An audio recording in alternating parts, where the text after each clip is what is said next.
Hai semuanya, kali ini kita bakalan ngobrol tentang sesuatu yang sering kali jadi topik hangat di kalangan kita, terutama buat yang sering bergelut dengan masalah keuangan sehari-hari, yaitu pinjaman online. Siapa sih yang gak pernah dengar soal pinjaman online atau pinjol? Mungkin di antara kalian ada yang pernah make atau paling enggak tahu tentang bagaimana cara kerjanya. Nah, yang jadi masalah utama dari pinjol adalah bunga yang tinggi. Banyak yang tergoda dengan proses pinjaman yang cepat dan mudah, namun ujung-ujungnya malah terjebak dalam jeratan bunga yang mencekik. Jadi di sini kita akan bahas gimana caranya biar nggak terjebak bunga tinggi dari pinjol. Kita semua tahu, hidup itu nggak selalu mulus. Ada saat-saat dimana keuangan lagi mepet dan kebutuhan mendesak datang tiba-tiba. Disitulah biasanya pinjol kelihatan sebagai solusi yang mudah dan cepat.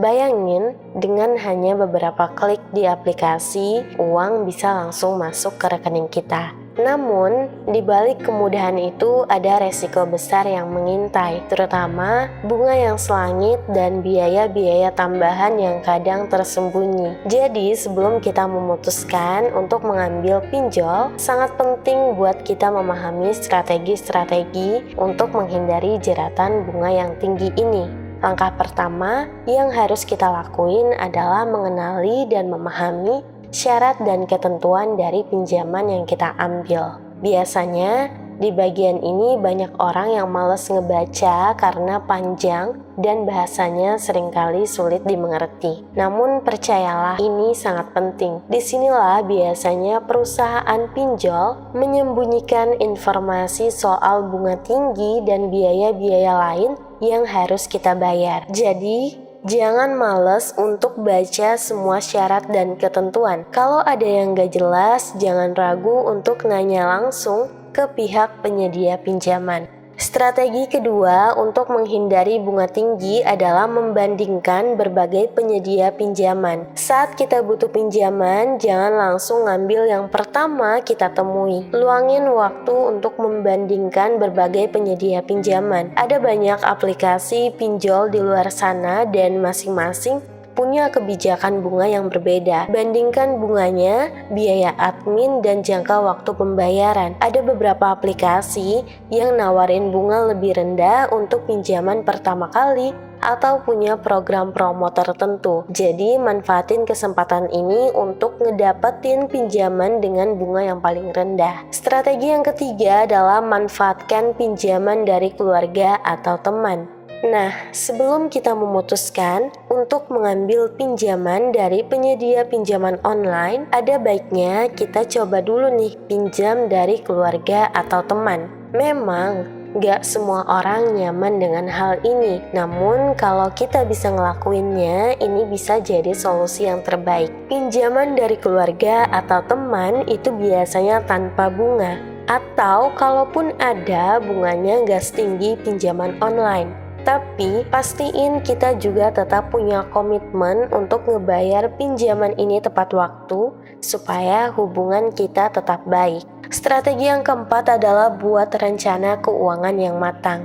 Ini juga nggak kalah penting. Sebelum kita mengambil pinjaman, buatlah rencana keuangan yang matang. Hitung dengan teliti berapa jumlah uang yang benar-benar kita butuhin dan gimana kita akan ngebayarnya nanti. Jangan sampai kita pinjam lebih dari yang kita butuhin karena itu hanya akan menambah beban kita. Selain itu, pastiin juga kita punya rencana cadangan untuk ngebayar pinjaman itu kalau ada hal-hal yang gak terduga terjadi. Strategi yang kelima adalah pilih jangka waktu yang sesuai. Saat kita mengambil pinjaman, biasanya kita diberi pilihan jangka waktu pembayaran. Pilihlah jangka waktu yang sesuai dengan kemampuan kita. Jangan tergoda untuk memilih jangka waktu yang lebih pendek hanya karena ingin cepat selesai. Memang terlihat menarik karena bunga total yang harus kita bayar jadi lebih kecil. Tapi kalau itu ngebuat kita kesulitan dalam pembayaran bulanan,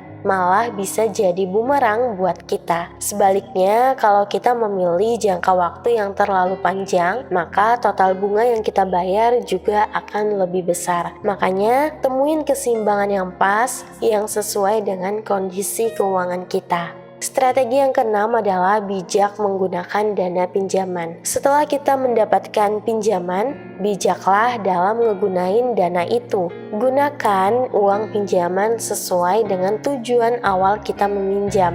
Jangan sampai uang itu digunain untuk hal-hal yang kurang penting atau malah konsumtif. Ingatlah bahwa setiap rupiah yang kita pinjam harus kita kembalikan beserta bunganya. Jadi pastiin dana pinjaman itu benar-benar kita manfaatin untuk keperluan yang mendesak dan produktif. Strategi yang ketujuh adalah bayar tepat waktu. Ini adalah salah satu kunci utama supaya kita nggak terjebak bunga tinggi. Selalu usahain untuk ngebayar angsuran tepat waktu. Keterlambatan pembayaran biasanya akan dikenain denda yang cukup besar dan bisa ngebuat bunga pinjaman kita semakin membengkak. Buat pengingat di ponsel atau kalender supaya kita nggak lupa tanggal jatuh tempo pembayaran. Kalau memungkinkan, kita bisa langsung ngatur pembayaran otomatis dari rekening kita supaya lebih praktis dan tentunya nggak terlewatkan. Strategi yang kedelapan adalah gunain aplikasi pengelola keuangan. Saat ini ada banyak aplikasi pengelola keuangan yang bisa ngebantu kita memantau pengeluaran dan pemasukan. Gunain aplikasi ini untuk ngebantu kita ngelola keuangan sehari-hari. Dengan aplikasi pengelola keuangan, kita bisa lebih mudah ngelihat pola pengeluaran kita dan ngebuat anggaran yang lebih baik. Ini juga ngebantu kita untuk lebih disiplin dalam mengelola keuangan dan menghindari penggunaan pinjaman yang gak perlu.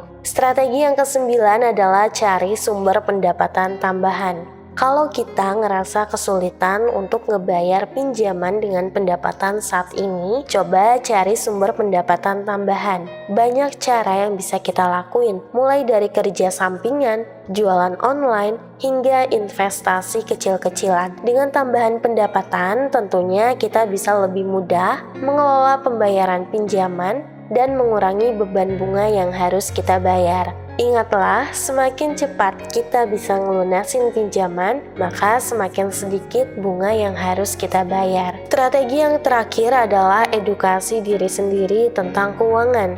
Banyak sumber informasi yang bisa kita akses, mulai dari buku, artikel online, seminar, hingga video tutorial. Semakin banyak kita tahu tentang cara mengelola keuangan, maka semakin baik kita dalam mengambil keputusan finansial. Jangan ragu untuk belajar dari pengalaman orang lain dan terus mencari cara untuk ningkatin literasi keuangan kita. Nah, jadi itu teman-teman beberapa strategi untuk menghindari jeratan bunga tinggi dari pinjaman online. Memang gak selalu mudah, namun dengan perencanaan yang matang dan kebijaksanaan dalam mengelola keuangan, kita bisa menghindari jebakan bunga tinggi dan menjaga kesehatan finansial kita. Ingatlah bahwa pinjaman online bukan solusi jangka panjang untuk masalah keuangan. Gunain dengan bijak dan usahakan bahwa ini menjadi opsi terakhir dari masalah keuangan kamu. Selalu prioritasin untuk nyari solusi lain yang lebih aman dan berkelanjutan. Terima kasih untuk kamu yang udah nonton video ini sampai akhir. Kasih saran di kolom komentar, topik apa lagi yang harus kita bahas pada video berikutnya. See you di next video.